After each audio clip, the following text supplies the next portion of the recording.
Tu veux savoir pourquoi certaines personnes avancent vite, pendant que d'autres parlent pendant des années, sans jamais vraiment changer leur vie. Parce que le succès aime le silence.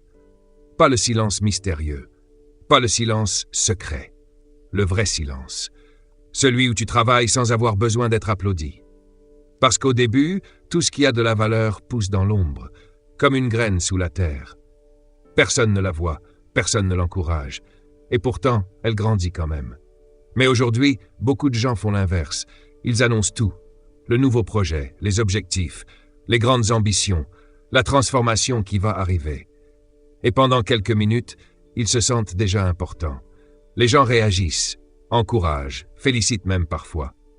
Et c'est là que le piège commence. Parce que ton cerveau ne fait pas toujours la différence entre parler d'un objectif et avancer réellement vers cet objectif. Tu n'as encore rien construit. Mais émotionnellement, tu as déjà goûté à la récompense. Et petit à petit, l'urgence disparaît. L'énergie baisse, le feu devient moins fort. C'est étrange à dire, mais parfois, parler trop tôt de ces projets détruit la motivation nécessaire pour les accomplir. J'ai vu ça encore et encore.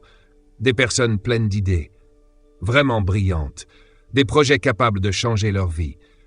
Mais elles ont parlé trop vite à trop de gens, et leurs ambitions se sont retrouvées exposées aux opinions, aux doutes, aux distractions. Au début, elles étaient convaincues, puis quelqu'un a levé un sourcil. Quelqu'un a ri un peu. Quelqu'un a dit « Tu crois vraiment que ça va marcher ?»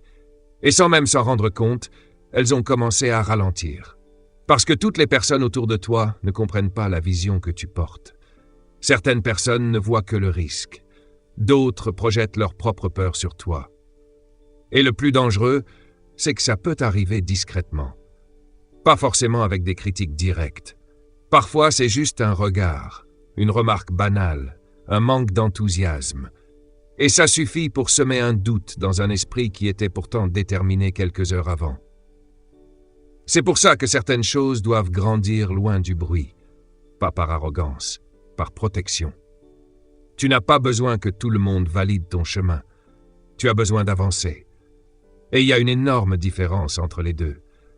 Les gens disciplinés comprennent quelque chose que beaucoup ignorent. Les résultats parlent toujours plus fort que les annonces. N'importe qui peut dire « je vais devenir riche, je vais changer, je vais lancer quelque chose ». Mais très peu de gens acceptent le silence du travail invisible, le réveil tôt quand personne ne regarde, les sacrifices invisibles, les heures où rien ne semble avancer. C'est ça, la vraie séparation. Parce que le succès n'est pas construit dans les moments où tu impressionnes les autres, il est construit dans les moments où personne ne t'applaudit. Et honnêtement, beaucoup de gens ne veulent pas vraiment le succès. Ils veulent surtout la reconnaissance qui va avec. Ils veulent l'image, le regard des autres, le statut. Mais le vrai progrès est souvent ennuyeux, répétitif, silencieux, lent au début. Et c'est exactement pour ça que la plupart abandonnent. Ils ne supportent pas de travailler longtemps, sans validation immédiate. Alors ils parlent, encore et encore, comme si annoncer quelque chose leur donnait déjà l'impression d'être devenu cette personne. Mais la vie ne récompense pas les intentions, elle récompense l'exécution. Et parfois, la chose la plus intelligente que tu peux faire pour ton futur, c'est te taire. Construire calmement, apprendre discrètement, échouer en privé, recommencer sans faire d'annonce. Puis un jour, laisser les résultats parler à ta place. Parce qu'au final, ce n'est pas ce que tu dis qui change ta vie, c'est ce que tu fais quand personne ne regarde. Et le problème, c'est que le doute des autres finit souvent par devenir le tien. Au début, tu es convaincu. Tu vois clairement ce que tu veux construire. Puis quelqu'un réagit bizarrement. Quelqu'un semble sceptique. Quelqu'un te répond avec ce petit silence gênant qui veut tout dire. Et sans même t'en rendre compte, tu commences à te poser des questions.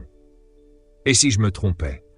Et si ce projet n'était pas aussi bon que je le pensais? Et si les autres avaient raison?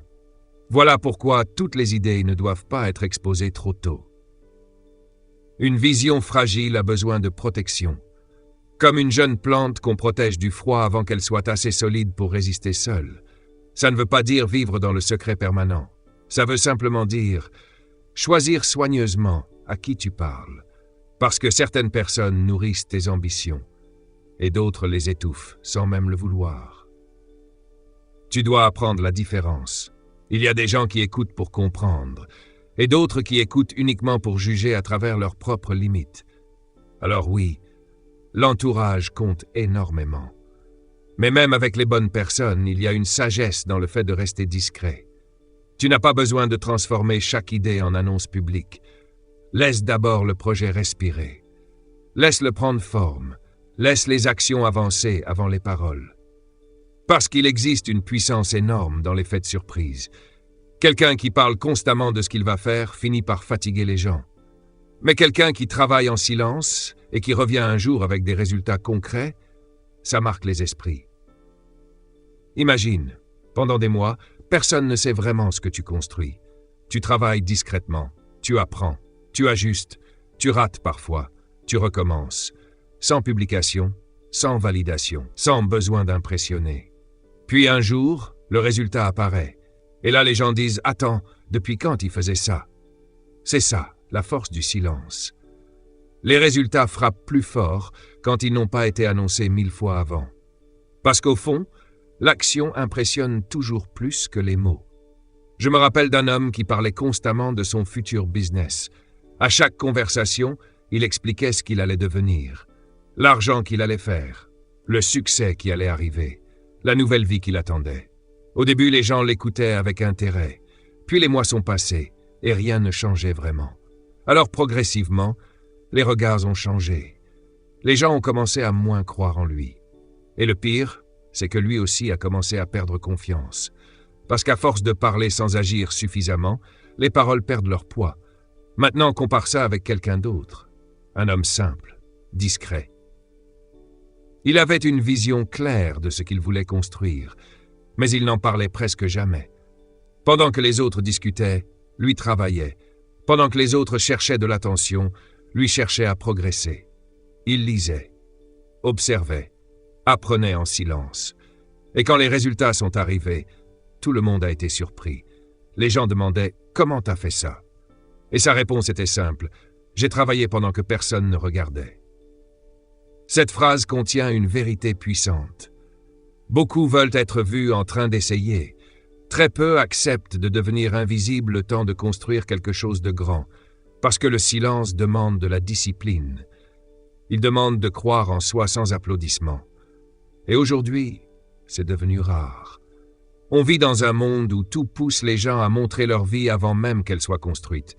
Tout devient une annonce, une déclaration, une mise en scène. Mais pendant que certains parlent, d'autres avancent réellement. Et souvent, ce sont les silencieux qui finissent par surprendre tout le monde, parce qu'ils ont gardé leur énergie pour le travail, pas pour les apparences. Pose-toi cette question honnêtement. Combien de fois as-tu perdu de la motivation après avoir trop parlé d'un projet? Combien de fois les opinions des autres ont-elles ralenti quelque chose que tu voulais vraiment faire? Ces questions sont importantes, parce qu'elles révèlent une chose. À chaque fois que tu parles trop tôt, tu donnes une partie de ton pouvoir aux autres, à leurs réactions, à leurs jugements, à leurs peurs. Mais tu peux reprendre ce pouvoir. Tu peux décider de moins annoncer et plus construire, moins expliquer et plus agir, moins chercher l'approbation et plus développer une confiance silencieuse. Parce qu'au final, le monde est déjà rempli de bruit, d'opinions, de distractions, de conseils que personne n'a demandé. Et si tu laisses ce bruit entrer trop tôt dans ton esprit, il peut détruire des choses précieuses avant même qu'elles aient eu une chance d'exister. Et parfois, les gens ne détruisent pas ton ambition avec des critiques violentes. Parfois, ils la détruisent doucement, avec une phrase. « Tu es sûr que c'est une bonne idée? Ça a l'air risqué quand même. Je connais quelqu'un qui a essayé, ça n'a pas marché. » Ce genre de remarque paraît innocent, mais dans un esprit qui essaie encore de construire sa confiance, ça peut devenir dangereux, parce que le doute fonctionne comme une mauvaise herbe. Au début, c'est petit, presque invisible, puis ça grandit, et si tu ne fais pas attention, ça finit par étouffer complètement ton ambition. Mais les sceptiques ne sont pas les seuls obstacles. Il y a aussi les envieux, pas forcément des gens méchants. Souvent, ce sont simplement des personnes frustrées par leur propre vie. Ton ambition leur rappelle ce qu'ils n'ont jamais osé faire, alors inconsciemment, ils projettent leurs limites sur toi. Et cette énergie-là fatigue énormément. Même quand rien n'est dit directement. Puis il y a une autre catégorie encore plus difficile à reconnaître. Les gens bien intentionnés. Ceux qui veulent sincèrement t'aider, mais qui te noient sous les conseils, les opinions, les avertissements contradictoires. Tu demandes un avis à 5 personnes et tu repars avec 10 directions différentes. Résultat, tu deviens confus. Tu perds la clarté que tu avais au départ. C'est pour ça que la discrétion est une force. Quand tu gardes certains projets pour toi, tu protèges ton attention. Tu crées un espace calme où tes idées peuvent grandir sans interférence. Comme une serre qui protège une plante fragile avant qu'elle soit assez forte pour affronter le vent. Et il y a quelque chose d'autre que les gens sous-estiment énormément. L'élan, le momentum. Parce qu'une vie change rarement grâce à une seule grande action spectaculaire. Elle change grâce à des petites actions répétées assez longtemps, jour après jour. Et cet élan-là a besoin de silence pour se construire. Quand tu arrêtes de parler, tu commences enfin à avancer.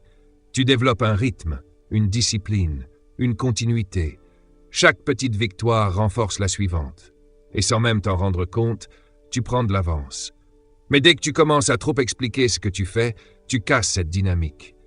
Ton attention quitte le travail.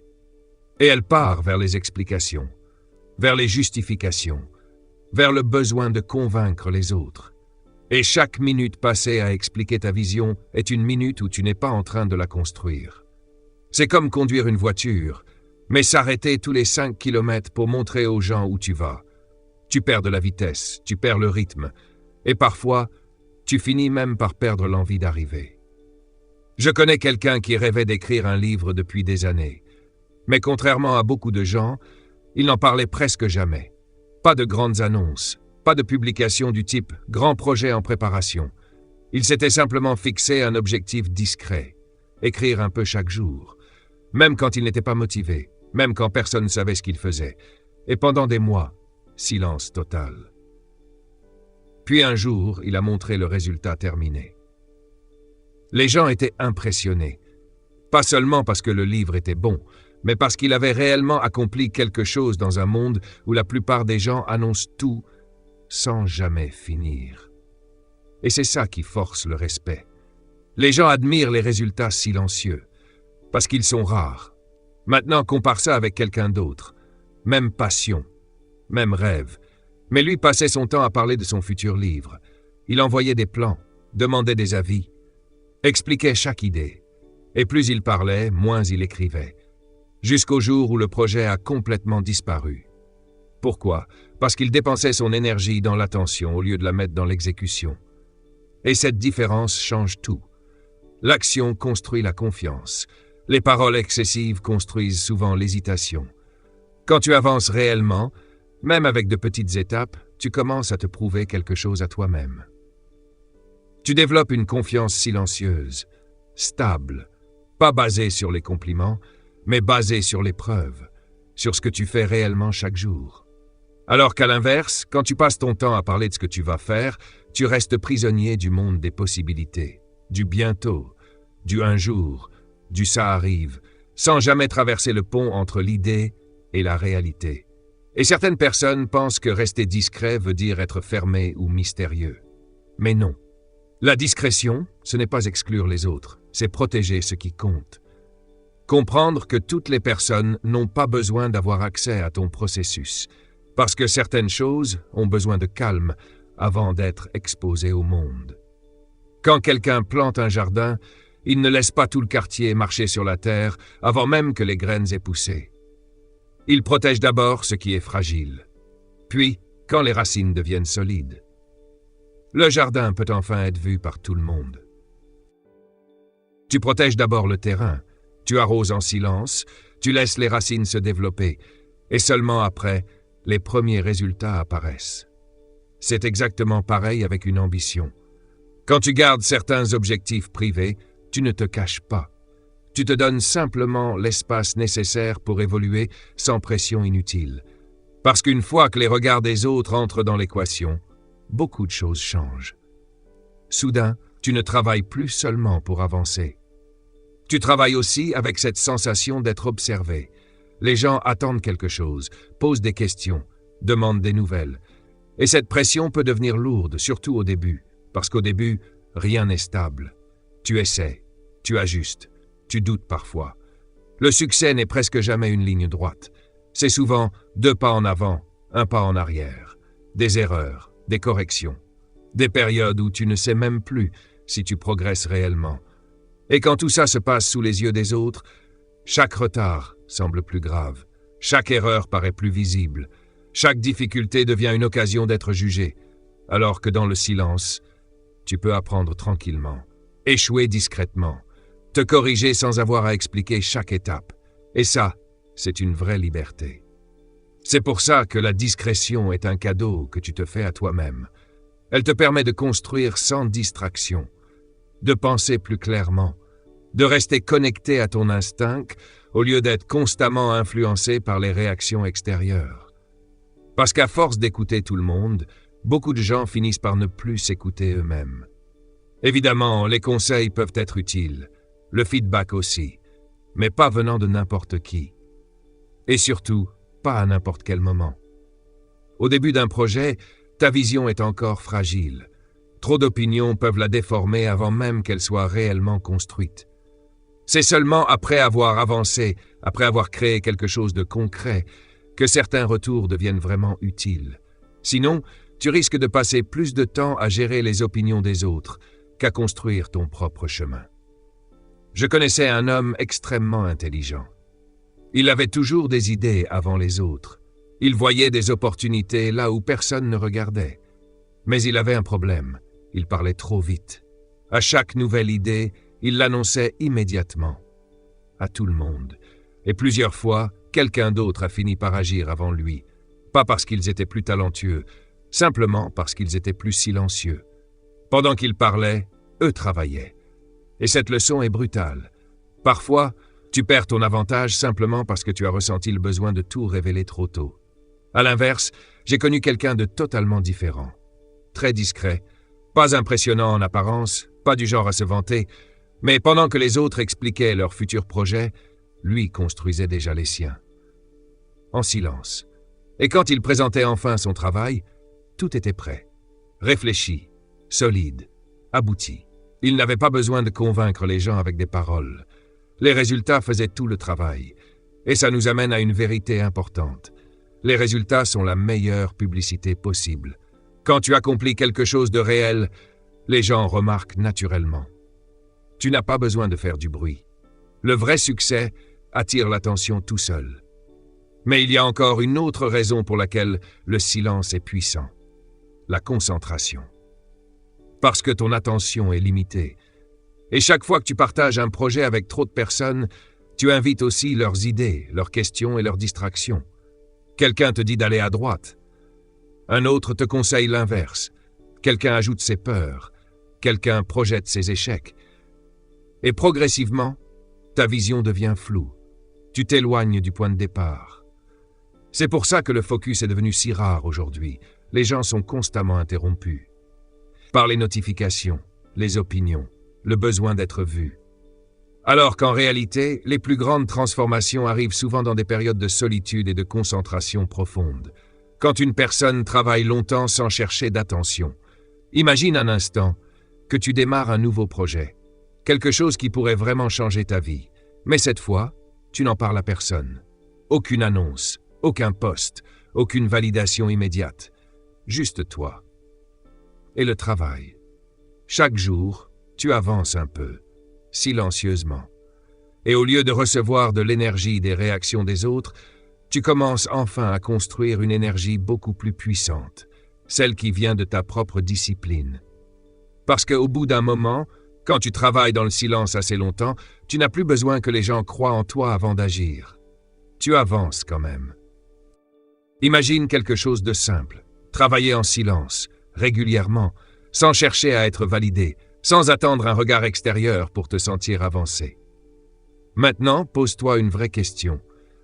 Qu'est-ce que tu pourrais construire dans cet espace-là? Parce que quand tu enlèves le bruit, tu récupères quelque chose de rare, du temps, de la clarté et surtout de l'énergie. Et cette énergie, tu peux enfin la diriger vers une seule chose, avancer. sans pression extérieure, sans attente imposée, sans ce poids invisible du regard des autres. Et c'est exactement ça, le cœur du sujet. La liberté de travailler selon tes propres règles, la capacité de laisser tes actions parler, et surtout, la sagesse de protéger ce qui est encore fragile, pas parce que tu veux cacher quelque chose, mais parce que tout ce qui est important au début est fragile. Une idée, un projet, une ambition. Ça peut se briser facilement quand c'est exposé trop tôt. Alors tu le construis d'abord. Tu le renforces. Tu le laisses devenir réel avant de le montrer au monde. Et quand ce moment arrive, ce n'est plus une promesse, c'est un résultat. Et ça change tout. Parce qu'un résultat n'a pas besoin d'être expliqué. Il se suffit à lui-même. C'est pour ça que garder ses projets pour soi n'est pas un acte de secret, c'est un acte de stratégie. C'est comprendre une chose simple, ton énergie est limitée. Et chaque fois que tu la dépenses à parler, à justifier, à convaincre, tu en perds une partie. Alors que cette même énergie pourrait être utilisée pour avancer, pour construire, pour progresser. Et petit à petit, c'est comme ça que naît la vraie confiance, pas celle qui dépend des applaudissements, mais celle qui vient des preuves, des actions répétées, des choses que tu as réellement accomplies, même quand personne ne regardait. Et il y a quelque chose de puissant là-dedans. Quand tu choisis de rester discret, tu fais en réalité une déclaration très forte, pas au monde, mais à toi-même. Tu dis « je peux y arriver sans validation extérieure, je n'ai pas besoin d'autorisation pour avancer, je fais confiance à mon propre processus, et ce type de confiance est rare. Mais surtout, elle est solide. Parce qu'elle ne dépend de personne. Elle te donne une liberté que peu de gens expérimentent vraiment. La liberté de tester, d'échouer, d'apprendre et de recommencer sans pression inutile. Et paradoxalement, c'est souvent dans ce silence que les plus grandes choses se construisent. Parce que tu n'es pas occupé à impressionner, tu es occupé à progresser. Et quand tu finis par réussir, tu ne fais pas juste une promesse tenue, tu fais une preuve, quelque chose de tangible, quelque chose que les mots ne peuvent plus égaler. Et là, les gens comprennent. Pas parce que tu as beaucoup parlé, mais parce que tu as beaucoup fait. Et c'est ça qui inspire vraiment, pas les intentions, pas les annonces, mais les résultats. Alors si tu devais retenir une seule chose, c'est celle-ci. Protège ton énergie au début. Garde ton attention. Avance en silence. Construis sans distraction et laisse tes résultats devenir ton langage. Parce qu'au final, le succès n'a pas besoin de bruit, il a besoin de constance.